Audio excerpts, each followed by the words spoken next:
Sai Chaitanya paramedical college लेकर आया है पैरामेडिकल काउंसिल और सरकारी नौकरियों के लिए उपयोगी पाठ्यक्रम। EMLT, radiology technician, health sanitary inspector में एडमिशन जारी है। हमारा पता याद रखें, Sai Chaitanya paramedical college, Ruby City Scan के ऊपर, Mochi corner, camp road, Malegaon. Lok Sabha निवडणुकीत आदिवासी बहुल मतदारसंघ म्हणून ओळख असलेल्या दिंडोरी मतदारसंघात भाजपचं वर्चस्व कायम आहे। या ठिकाणी भाजपनं चौकारासाठी तयारी केलेली आहे। डॉक्टर भारती पवार यांना दुसऱ्यांदा संधी दिली असली तरी नांदगाव मतदारसंघात मात्र डॉक्टर पवार यांच्या उमेदवारीने काहीशा प्रमाणात नाराजीचा सूर उमटलाय। त्यामुळे महाविकास आघाडी कोणाला उमेदवारी देते यावर भाजपच्या चौकाराची मदार टिकून असल्याचं बोललं जात आहे। दिंडोरी लोकसभा मतदारसंघात महायुती विरुद्ध महाविकास आघाडी अशीच लढत होणार आहे। मार्क्सवादी कम्युनिस्ट पक्ष काय भूमिका घेतो यावर दिंडोरी लोकसभेच्या लढती अवलंबून आहे। आमच्या पक्षाची जी भूमिका आहे ती इथं इंडिया आघाडीचा जो कोणी उमेदवार असेल ते सगळ्यांनी मिळून जर एकमताने त्याला प्रपोज केला असेल आणि त्याचा उमेदवारी निश्चित झाली असेल तर जो सक्षम उमेदवार असेल त्याला सगळ्यांनी मिळून विजयी करायचा आहे। भाजपचा पराभव करणं हा इंडिया आघाडीचा मूळ उद्देश आहे आणि त्याप्रमाणे संबंध मतदारसंघामध्ये जे एकंदरीत वातावरण दिसतंय, सगळे जे घटक पक्ष आहेत इंडिया आघाडीतले सगळे एकत्र आहेत आणि वातावरण पण बदलतंय। मला वाटतंय की इंडिया आघाडीचा जो सक्षम उमेदवार आहे त्या उमेदवाराला संबंध घटक पक्ष निवडून देतील। दिंडोरी हा पारंपरिक आदिवासी बहुल मतदारसंघ आहे। या मतदारसंघातील सर्वात मोठं शहर असलेल्या मनमाडमध्ये असलेलं रेल्वेचं मोठं जाळं, लासलगाव प्रसिद्ध बाजारपेठ, ओझरचं सैनिकी विमान निर्मितीचा कारखाना अर्थात HAL, येवल्याची प्रसिद्ध पैठणी, निफाड तसंच दिंडोरीची द्राक्ष तसंच उत्तर महाराष्ट्राचं आराध्य दैवत असलेल्या आदिमायेचा सप्तशृंगी गड ही याच मतदारसंघात येतात। मात्र नाशिकच्या तुलनेत हा मतदारसंघ मागास राहिला आहे।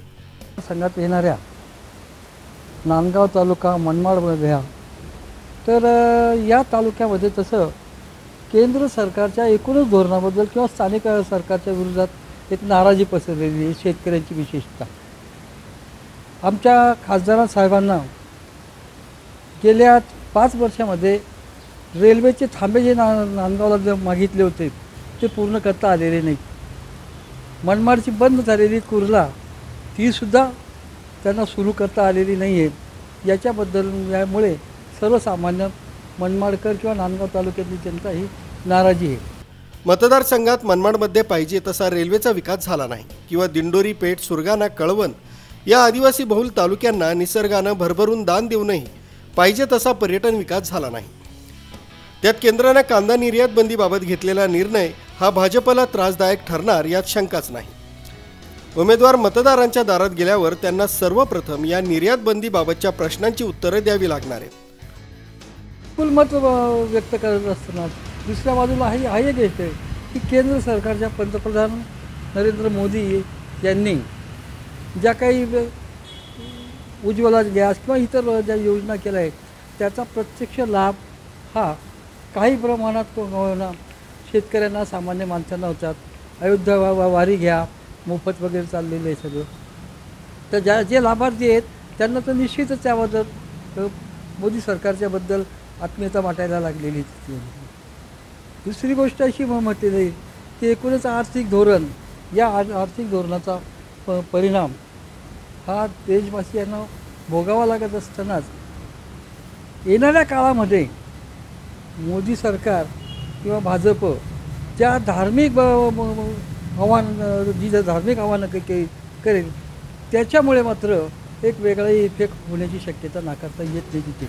त्यामुळे विजयश्री खेचून आणण्यासाठी उमेदवाराची परीक्षा पणाला लागणार आहे यात मात्र तीळमात्र शंका नाही।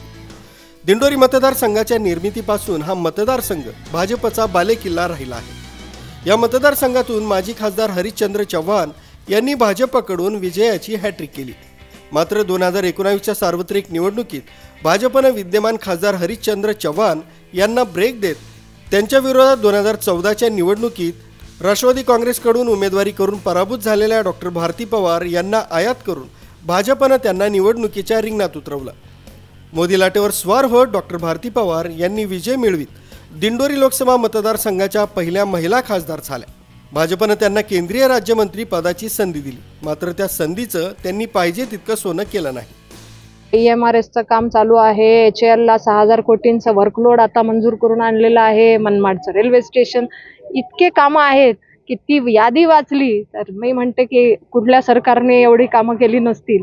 काही कामं तर आम्हाला नंतर कळतात की अरे हे पण इतके कोटी इथे काम पूर्ण झालंय। हायवेज, फ्लायओव्हर, आपला साधा नांदगाव मनमाडचा तुम्ही हायवे बघितला असेल, हा वेळही लोकांचा वाचतोय आणि त्या दृष्टीने आपल्याला लोकांना जो विकास अपेक्षित आहे कनेक्टिव्हिटीचा, आरोग्याच्या दृष्टीने आज आमच्या हॉस्पिटलची संख्या वाढते, आमच्या प्रायमरी हेल्थ केअर सेंटरची संख्या वाढते। हे पहिल्यांदाच असं होतंय की PHCमध्ये सुद्धा आम्ही वेगवेगळ्या याच्यानी तिथली टेस्टिंग असेल, तिथली ट्रीटमेंटची व्यवस्था असेल, त्या दृष्टीने आम्ही सर्व व्यवस्था करण्यासाठी भर देतो, प्रायमरी, सेकंडरी, टर्शरी केअर। मला असं वाटतं की या सगळ्याच कामांवर जनतेचंच लक्ष आहे। जनतेला कोविडच्या काळात आलेला अनुभव, मग ते वॅक्सिन तात्काळ मिळाली असेल, ती वॅक्सिन फ्री मिळाली असेल, राशन सुद्धा व्यवस्थित मिळालं असेल। राशनची 80 कोटी जनतेमध्ये मला एक तक्रार मिळत नाही। मी कुठेही गेले की पहिला प्रश्न विचारतो, राशनची काय अडचण आहे का? मला कोणीच येत नाही समोर। नाहीतर पूर्वी राशनच्या तक्रारी घेत आमचा वेळ जायचा। एकंदरीत आज मितीला दिंडोरी मतदारसंघावर महायुतीचं वर्चस्व असलं तरी शिवसेना ठाकरे गट आणि शरद पवार गटाला मिळणारी सहानुभूती महाविकास आघाडीच्या पथ्यावर पडण्याची शक्यता आहे। महाविकास आघाडीकडून कोणाला उमेदवारी मिळते यावरच आज मितीला दिंडोरी लोकसभा मतदारसंघाचं भवितव्य अवलंबून आहे। News bureau, Kasmade update, Malegaon.